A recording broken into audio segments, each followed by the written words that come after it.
Hi, this is Randy Finney with the Right Side of the Chart, and today is Friday, October 14th, 2016. It's about 11:52 a.m. Eastern Time as I'm starting this video.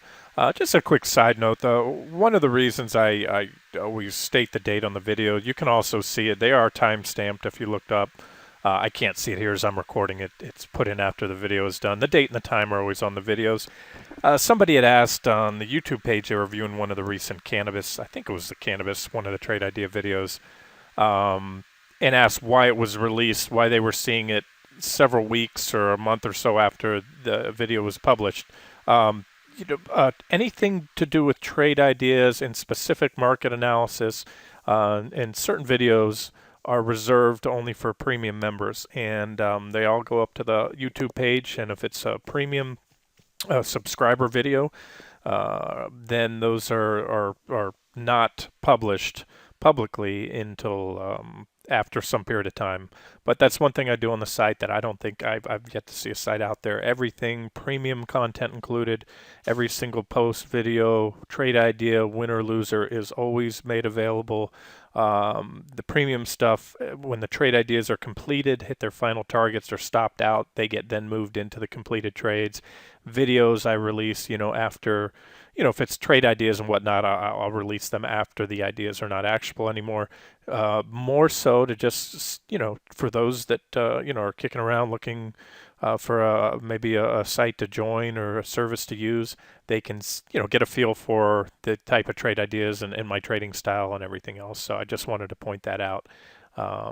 Anyways, this is, again, Friday, October 14th. And I'm reviewing what, is pretty obvious, I think, if you're following the front page post. One of my favorite sectors right now that I think has the most potential on the short side, and that is the semiconductor stock. So what I'm going to do in this video, there's been quite a few trade ideas posted recently, new trade ideas. Some were trade ideas that were recently on the site and stopped out. And I still think there's a good deal of profits to be made. I think this sector is due for a significant correction. And as I mentioned on the front page today, the semis are widely considered one of the leading indicators for the tech sector.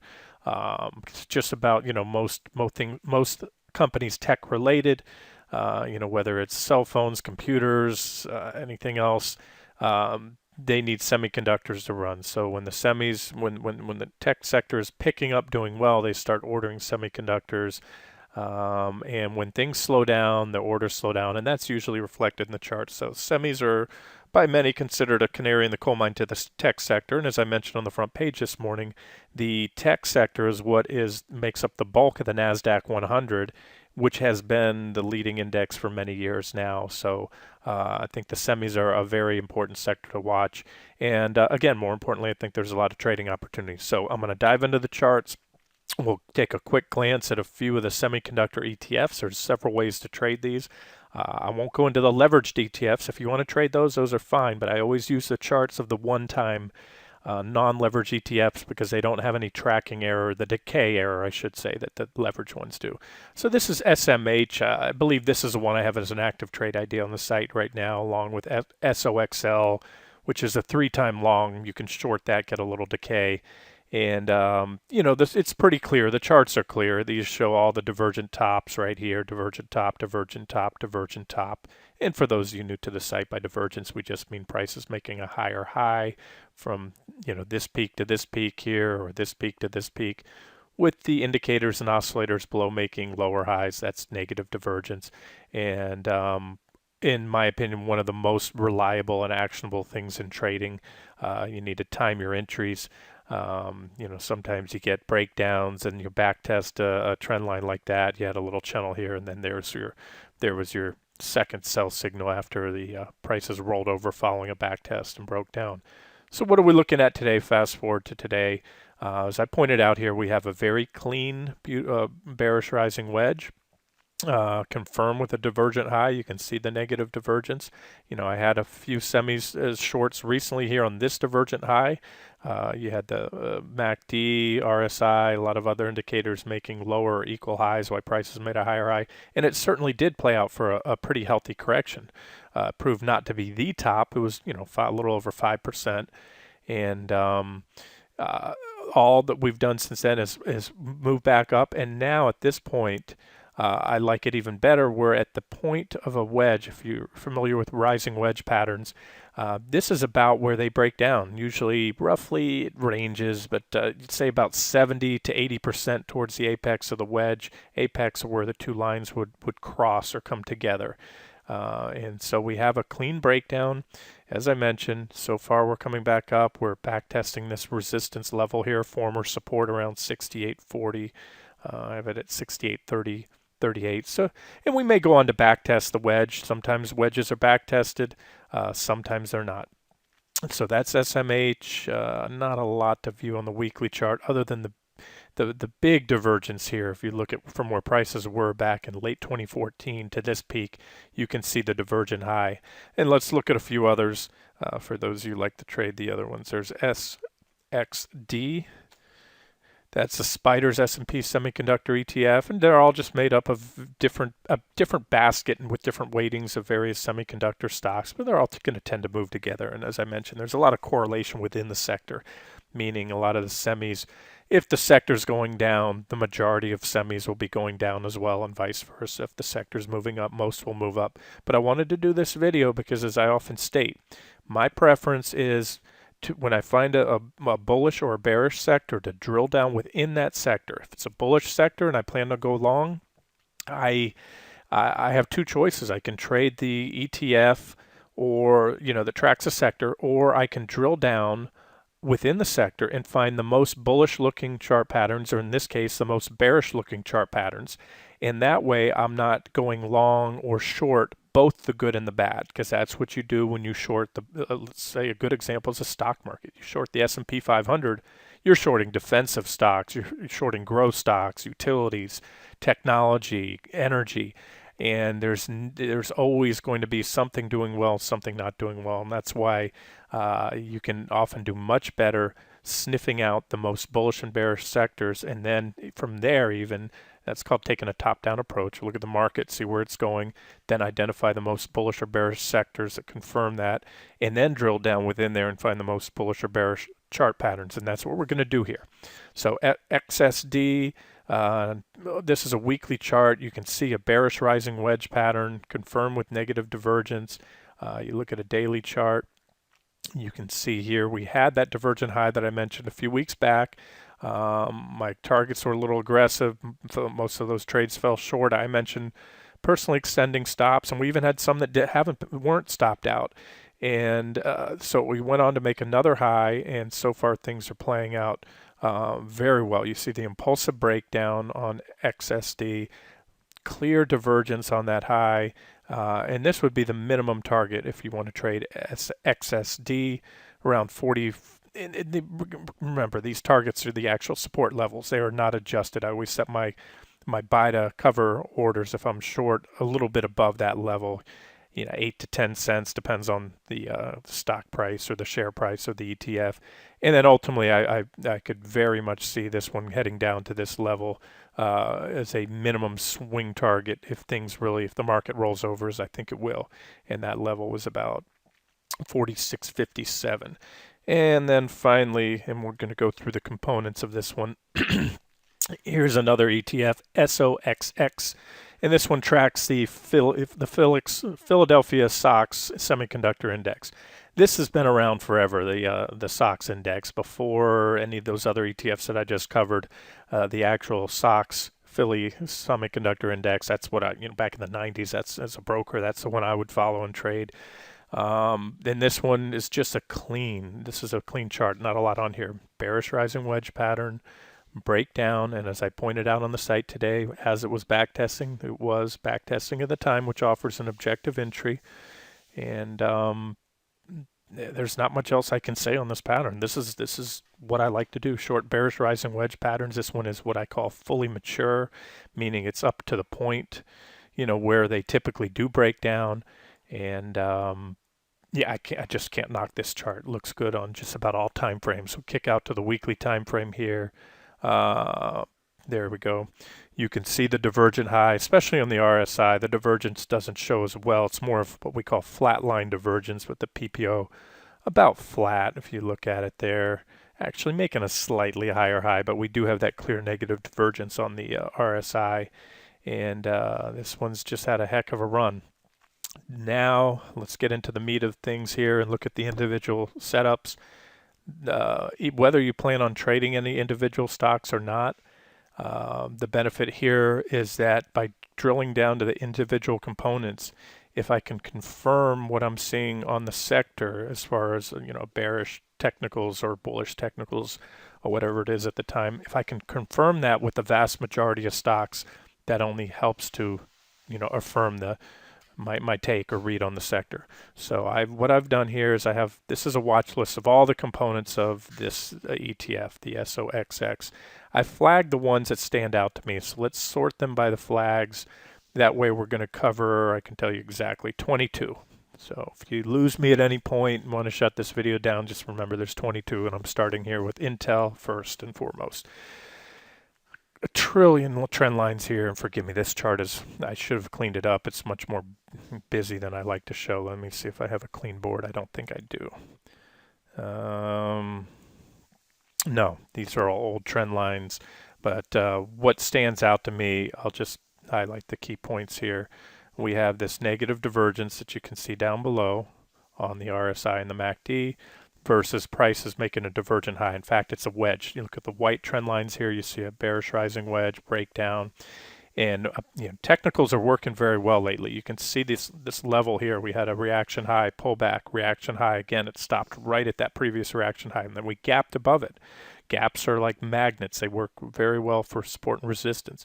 That gap was back tested. We bounced. We back tested again. That's just an intraday break. You see this little tail? What matters is we closed above it. So this is a key support level on Intel, one to watch, and as everybody knows, Intel is one of the leading, I believe, the largest semiconductor stock.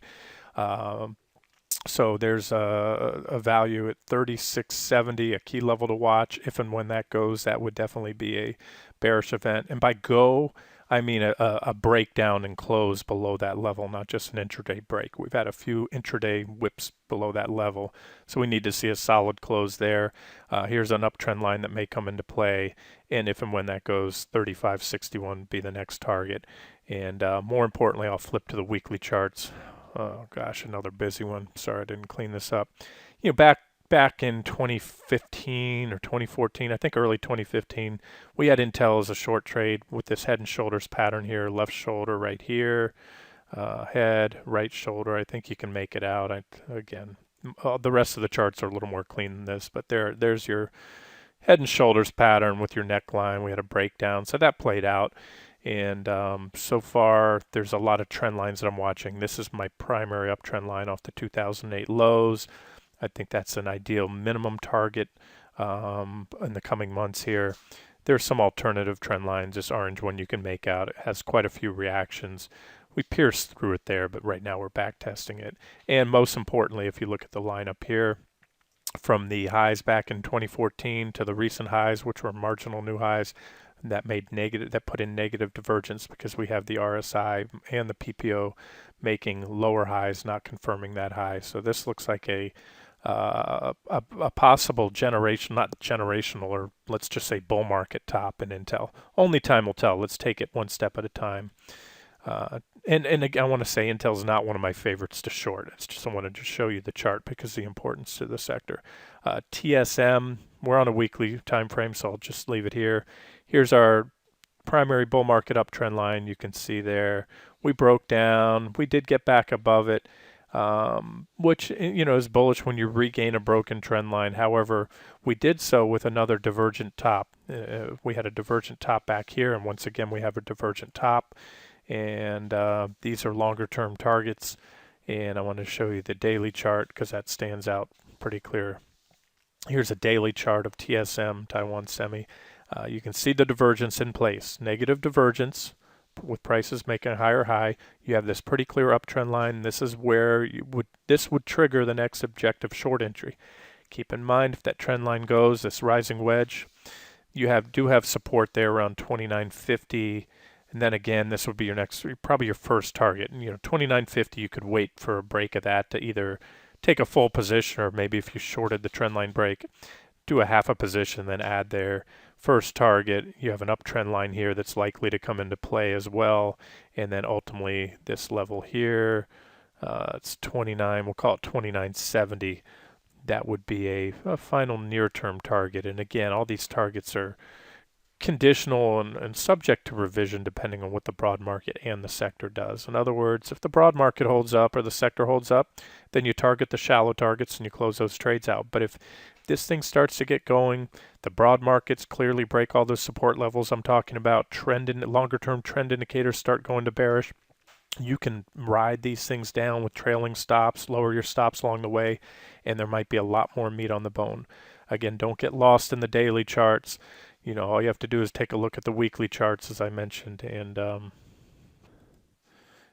weekly charts tell you the story. You know, in this one, the story says I would expect at minimum a drop of about 18%, and wouldn't be surprised in the least to see this one drop, that's about 37% down to that target level. All right, let's go look at a few more. Go through these pretty quick. QCOM, same story, divergent high. You can see there, resistance just failed recently at resistance. Not one of my favorite. Let's see, Qualcomm weekly chart broke out of this uptrend line, which was bullish. So again, not one of my favorites. I just want to point out some of the bigger names in the sector. Broadcom I do like and have liked, and I believe this one's still active as a short trade. There's 3 consecutive divergent highs, a breakdown. You know, it's not falling apart yet because the market's holding up and the sector's holding up, relatively speaking, that is. You know, I already showed that semis are down off their highs, as is Broadcom. But here's a weekly chart, and just was beautiful weekly chart to me. Very nice, well-defined uptrend line that forms a rising wedge at the top, large rising wedge, confirmed with bearish divergences, everything I like to see in a trade, plus a very well-defined target or support level. So I can just say it clearly. I think there's a very high probability, a very good chance that in the coming months, hard to say whether that's 2 months, if the market can move down fast. When it finally breaks, it could go down much faster than most people think. Or we could just limp along, maybe take 8 months to get here. But if so, that's a 32, almost 33% drop from current levels. And as you guys can do the quick math in your head, you're going to outperform any broad market index, long or short, if you get 32% on a trade in 6 to 9 months. And again, I think it'll be on the inside of that time frame. NVIDIA, look at this near parabolic run on the weekly chart, extremely oversold. I've highlighted this before. You look at the oversold readings down here, and you can see, history tends to repeat. When a stock gets, I shouldn't say oversold, I'm sorry guys, I meant overbought. And even though these were huge drops, I mean, these were drops measuring, 60%. This one was probably 80 or more, 85%. This one may not look like much, but from peak to trough after that overbought reading, that was still a 25% drop. So, I personally find it hard to buy into the bullish argument that semis are great because they're doing great now. That's what I like to pick tops and bottoms. If you were a momentum player, and I did have some charts back a few months ago where the semis broke out, actually a year or so ago. So if you were a trend trader, you could have caught a lot of that trend. But to be in here now at this point, I see an extremely horrible risk reward to remaining long, especially to taking long side breakouts. In fact, I'm doing this video because I think this is one of the best shorting ops right now in the market. So there's a daily chart. You can see by the way, how extreme this oversold reading. We haven't seen anything like it. And this chart goes back a decade. And following this tremendous rip, and that tends to be the history of NVIDIA. It has these huge rips right up into those overbought readings, and then the corrections are almost as equally as sharp to the downside. So you want to make money fast and short order. These are the type of stocks that I like, and there it is on the daily chart. I can't recall if this one was stopped out or not, but it was an active trade. If it's not, I'm still in this one. Here's S1. This is a support level that needs to get taken out. There's another support level, and then a first target down there, potential second target. And very easily, this could be a third target in NVIDIA. again, if the broad market and the sector cooperates and starts to confirm this trade is if and as it plays out. So there's about a move down to 37.54. Try to quantify that in percentage terms. That's a drop of about 43%. NXPI. Here's one that I wouldn't short right here. This is a clean bull flag pattern. You have a flagpole, quick move up. This is a bull flag continuation pattern. So I'll bet you there's a good number of traders out there waiting for this bull flag to break out, thinking it will play out to the measured move, which projects all the way up to about 129. In trading, sometimes I'll recognize a bullish or bearish pattern that looks pretty clear, and I'll decide to take the other side of it. On this one, I wouldn't short it yet, but I think it'll fail because if you take a look at the weekly chart, you have this long-term, so this yellow uptrend line, and NXPI broke down below, back-tested again. That flag pattern is just below there. So if we break out of it, which I probably could see that too, break to the upside, probably be a pop that gets sold into relatively quickly and fails and moves back down. We just had a similar on the 60-minute time frame on natural gas futures this morning. I mentioned that in the trading room, and that's why one reason I personally I shorted natural gas. All right, Applied Materials. I know I'm short this one. It's hit the first target. Can't recall. It might have been one of the ones that were stopped out recently because I was pretty aggressive with my stops back a few weeks ago. Because we didn't have confirmation in the market yet. But the technicals are playing out. This one couldn't be playing out any better. Breakdown, back test, and since rolled over. This is a key level. This first target was set at the bottom of that gap. If and when that goes, as I expect, there's a next target, potential third target, and a potential fourth target, which I very much think that potential fourth target is at 2174, so that we'd cover a little bit above that. And again, depending on the sector and the market, I think that one has a good chance of being hit over time, but there's work to be done, and I would expect reactions along the way, such as the reaction we've already had here. You can see we hit that first target yesterday and since bounced. We're bouncing today. That's the reaction. And let's go on next one. Micron. Here's one, and I was bullish on this one back then. This was a trade idea back in, I guess, I don't know when, sometime I was highlighting this basing pattern, had targets up here to this trend line. We went on, the stock has since exceeded that and then some, but appears to be rolling over. But I wouldn't short this one. I see the MACD is still above that zero line, and that's a key level here. It found support so far. So not one of my favorites, and I don't see anything screamingly bearish on the weekly chart here, except an oversold reading. We're coming down off oversold readings. Our PPO appears to be rolling over. I wouldn't go long Micron because, again, I'm too bearish on the sector as a whole, and as I mentioned, these guys have a lot of correlation, but it would be one that I wouldn't personally go long or short this one right now. Lam Research, LRCX, bearish rising wedge, broke down where it typically should. You can see the breakdown was well before the apex of the wedge right here.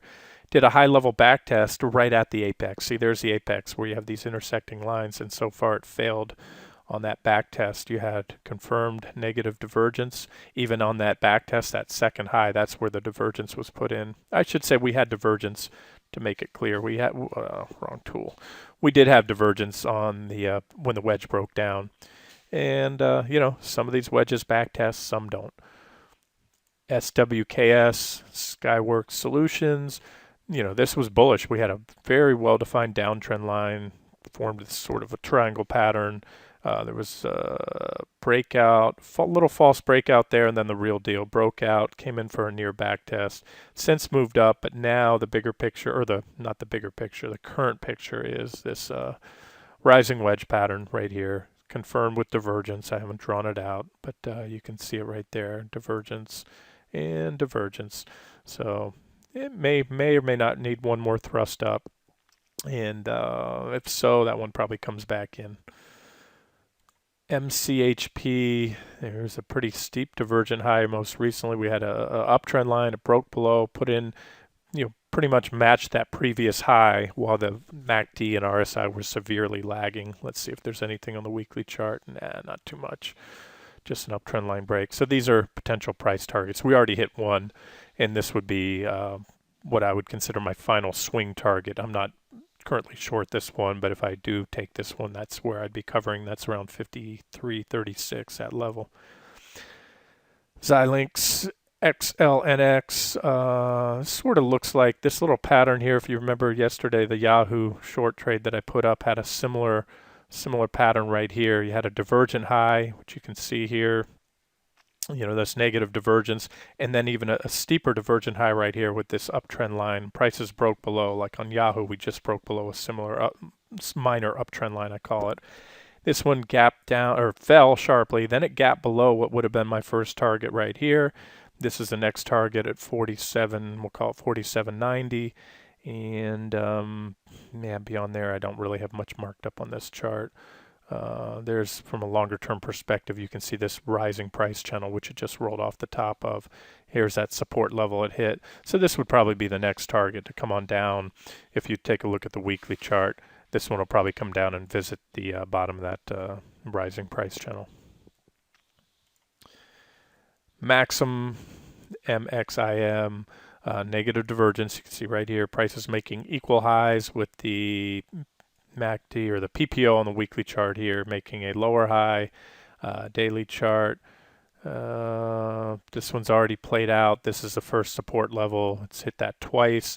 Cracked a little below it. We're struggling with that level here, and if it takes that out, which I think it will over time, it probably moves down to this level here, and ultimately I would say that one would probably go all the way down to this 30-50-ish area. Marvel, I like this one, MRVL, Marvel Technology, nice clean bearish rising wedge pattern, recently broke down. There's your two targets, negative divergence, and nothing to really highlight on the weekly chart. AMD, another one of my favorites, popped up pretty sharply today, failed to take out the stop, came close, but it's also, I have this yellow downtrend line, which you can see it's failing at. That was a momentum pop that took it above that downtrend line, also took us to that horizontal resistance level I have at 706. There's one reason why I set my stops a little bit above the actual resistance level. The big boys that like to run stops know where they're going to be placed. This one hit a high today of 712 versus my stop of 717. So far so good, and I really like this one. I think it'll play out. In fact, this is a great add-on or a new entry if you're not already short that one. And there's the targets. Again, that's an official trade ID on the site, so you can check that one out. MSCC, we're almost done here, guys. Rising wedge, negative divergence, already hit this first support level. If it takes that out, here's a couple other possible targets. CY, Cypress Semi, clean bearish rising wedge, breakdown. Here's one of those that don't back test, just came on right down to that first target level here around 1073. If and when that level goes with conviction, it's probably headed down here to 960. Let's see if there's anything worth mentioning on the weekly chart. Well, you can see that same big bearish rising wedge on the weekly chart. PPO rolling over, RSI rolling down from near overbought levels.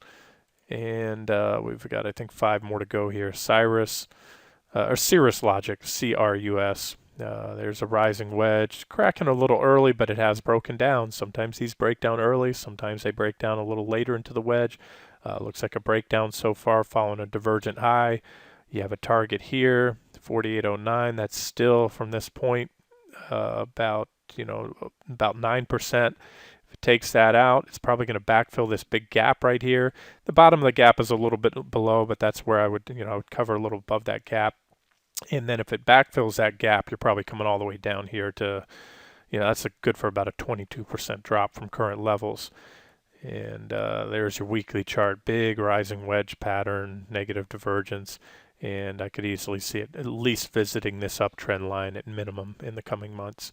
MPWR, rising wedge, same story, negative divergence, nice support level, well defined by these reactions.